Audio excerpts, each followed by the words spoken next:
it sends out a subliminal message that you don't really like young people. We're already way behind in the polls in terms of young people voting for us. And we've now launched a policy effectively saying they're feckless and lazy and need a bit of a boot camp. I think it's a terrible idea. First stop, and on the front page indeed of today's Sunday Times, the new Conservative plan to require every 18-year-old by law to sign up for a year of national service. It would involve young people being given the choice between a full-time course or spending 1 weekend a month volunteering in their community.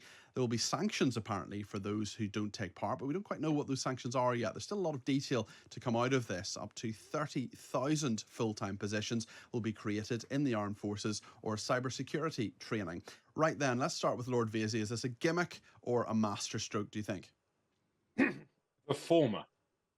It's a policy that's trotted out regularly as a sort of shorthand for solving the problems of the nation's youth. It smacks of the 1980s. It smacks of looking backwards. We do have the National Citizen Service. I don't know how successful that has been. By all accounts, it is quite effective, and certainly people who've been on it do enjoy it and find it interesting. But an off-the-shelf policy about national service, completely out of the blue, with no context, strikes me, I'm afraid, as a gimmick. And I think the worst thing about it is it's the sort of policy that might appeal to some people over the age of 50, but it certainly won't appeal to many people under the age of 25, particularly when you use words like sanctions if you don't do it. And it sends out a subliminal message that you don't really like young people. We're already way behind in the polls in terms of young people voting for us. And we've now launched a policy effectively saying they're feckless and lazy and need a bit of a boot camp. I think it's a terrible idea. Although under the big society, the National Citizenship Service you mentioned there, although Rishi Sunak as Chancellor actually took a bit of money away from that. Diane, what do you make of this? Do you think it's a really good idea? Will this get young people contributing to the nation, achieving a sense of purpose and so on? What do you make of it? Oh God! And this over 70-year-old me, it's not popular with me either. Not just because I've got a 19-year-old granddaughter. No, I mean this is a disaster. It is extraordinary, isn't it? This government's been in for 14 years. It has, in that time, I think, halved the amount of money that local authorities were able to spend on services for young people, and now they think maybe young people need services. But I mean, there are fundamental problems about it. I think that, you can't just put people in the army. They couldn't, get involved in conflict anyway. So, what are you going to do? Who in the army is going to train But them? it's not just about military service, though, Diane. Obviously, it's No, about NHS and volunteering with older people, for example. Maybe this is something that young people might enjoy doing. Yeah, well, I mean, on the army side, I think there's a major problem. But on the other side, I used to run charities. Well, I have to say, I don't think I could suddenly recruit staff to be working over the weekends to be able to suddenly, use these young people. Not every charity can do that. And those who are looking after vulnerable children or vulnerable old people, the idea that you can suddenly put young people in there over a weekend, untrained, dealing with vulnerable people without enormous amount of supervision and training, it just shows that people don't even understand what charities do. I've run a couple of charities, but I was working with people with really serious drug and alcohol problems. You cannot put untrained people in to deal with people like that. What we do is end them off trying to raise money on the streets or something, do fundraising. Well, that's not going to teach people an awful lot. It's ill thought out. Okay. I mean, one of my colleagues said it was back of an envelope stuff. Well, it seems to me like back of a postage stamp.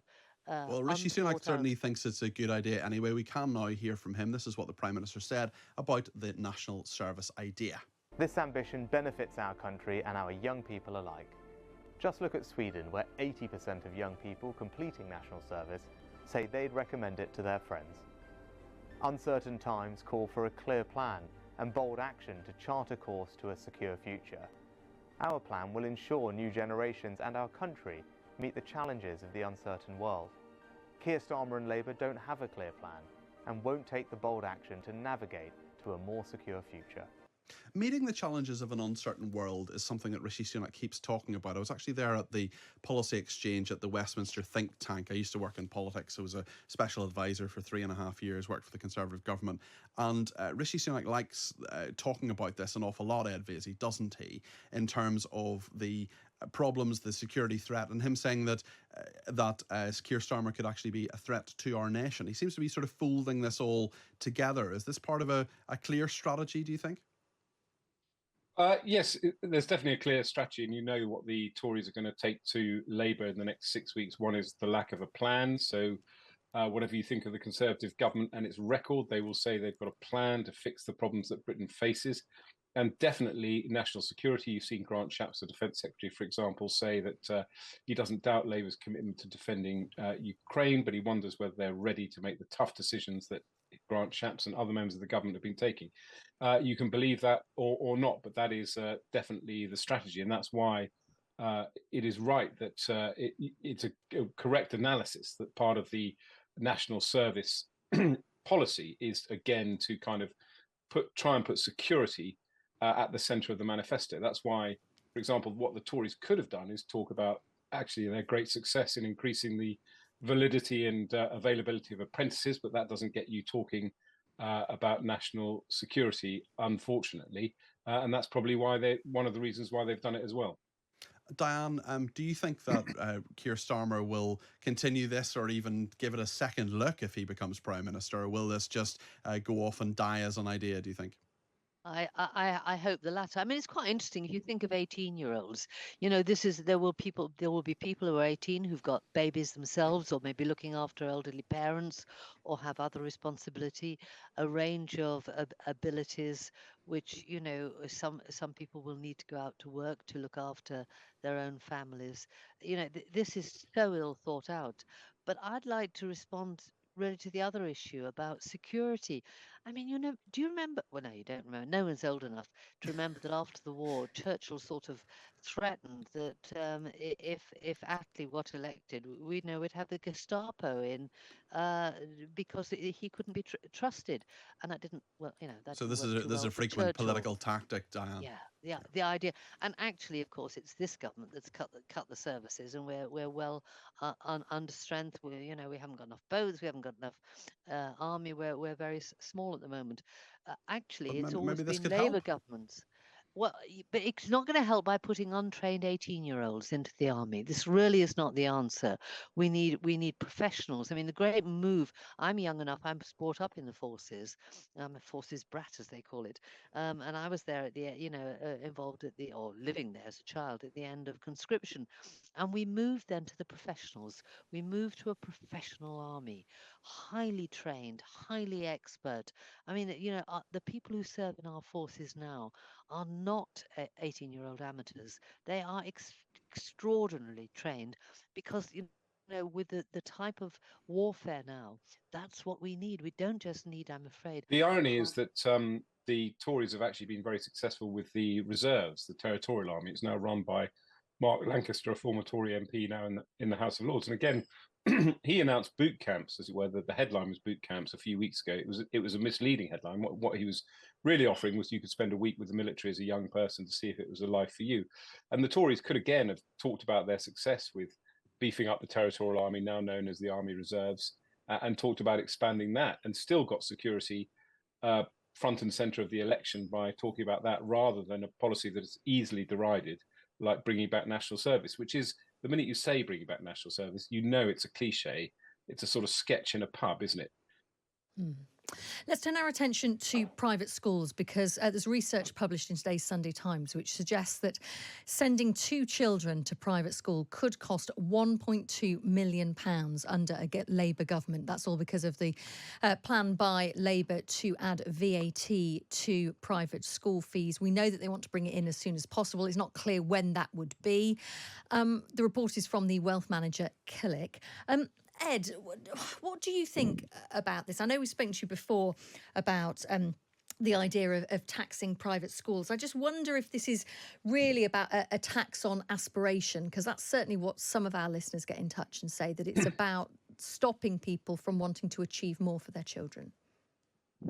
Yes, it is a tax on aspiration, and it's a policy that Labour has sort of sleptwalked into, because apparently it is quite popular. Apparently they raised it 2 or 3 years ago and were surprised how many people got behind it, which is why it's become a flagship policy. But it is, again, I think, a silly policy, and I think it will alienate them from a lot of middle-class voters who might be thinking about voting in the southeast for Labour. And believe me, for those voters, it will be a one-issue election. The amount of people I talk to who are genuinely worried about whether they can afford to pay for their kids to go to private school are the sort of people who will now get off their backside and vote Conservative. So I think it's self-defeating, and I think it also shows an ignorance of what public schools do in this country. First of all, lots of people do aspire to send their kids to public school. They save and they scrimp to do it, and they make sacrifices. It is aspirational, exactly the kind of voters Labour want.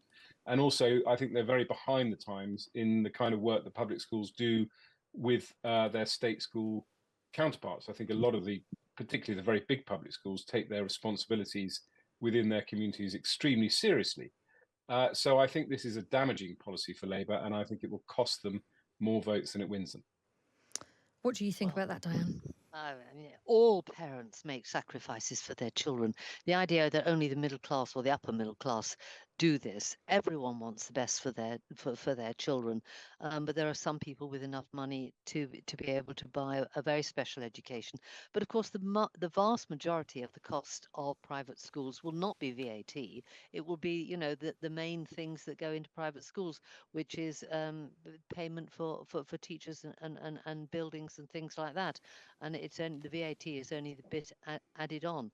So blaming the whole of the cost of private education on VAT. I don't think anyone is, but I think the point is, I mean, we were speaking to Sian Griffith, who's the education editor for the Sunday Times, a little bit earlier on, and she was saying, she gave Cambridgeshire Council as an example, where there's been a 20% rise in inquiries from parents who send their children to private school and are now looking at whether there are places within the state system for them.